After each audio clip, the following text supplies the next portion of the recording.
Сәлеметсіздер ме, құрметті ұстаздар. Бүгін нейрожелілермен таныстыруды одан ары қарай жалғастыратын боламыз. Бүгінгі сіздер танысатын нейрожелі Watermark Remover деп аталады. Бұл сайтқа өту үшін Watermark Remover деп біз Google-ға запрос жазамыз да нәтижесін аламыз.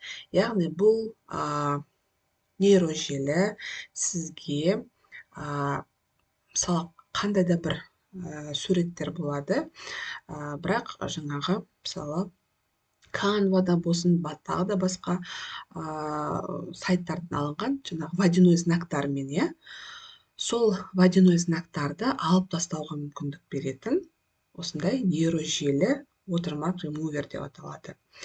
Удалите водяные знаки с изображения с точностью благодаря технологии искусственного интеллекта.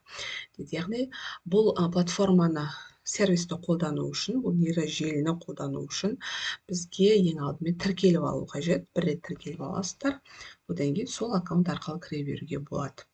Енді біздің парақшамыз орысшаға ауыстырылып тұр. Үнсіз келісіммен автоматты түрде.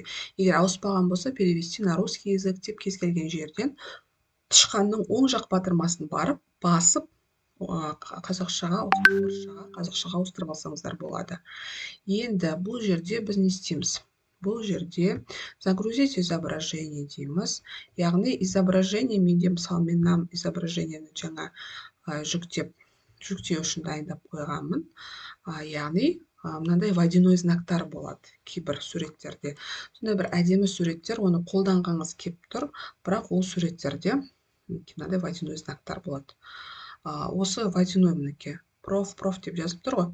Осы суретті алып тастау үшін, водяной знакты алып тастау үшін мінеке өздеріңіз көріп тұрғандай, мінеке до қандай болды оригинал, міне водяной знакты алып тастады, жазуларды, артық жазуларды. Ол артық жазулар, артық суреттегі, мысалы, бір конкурстарға қатысқан кезде, енді ол водяной знактардың болғаны кішкене мешать етеді, былайша айтқан кезде, эстетично осындай әдемі болу үшін біз водяной знактарды алып тастаймыз да, загрузить изображение деп, водяной знаксыз суретті біз осылай жүктеп аламыз.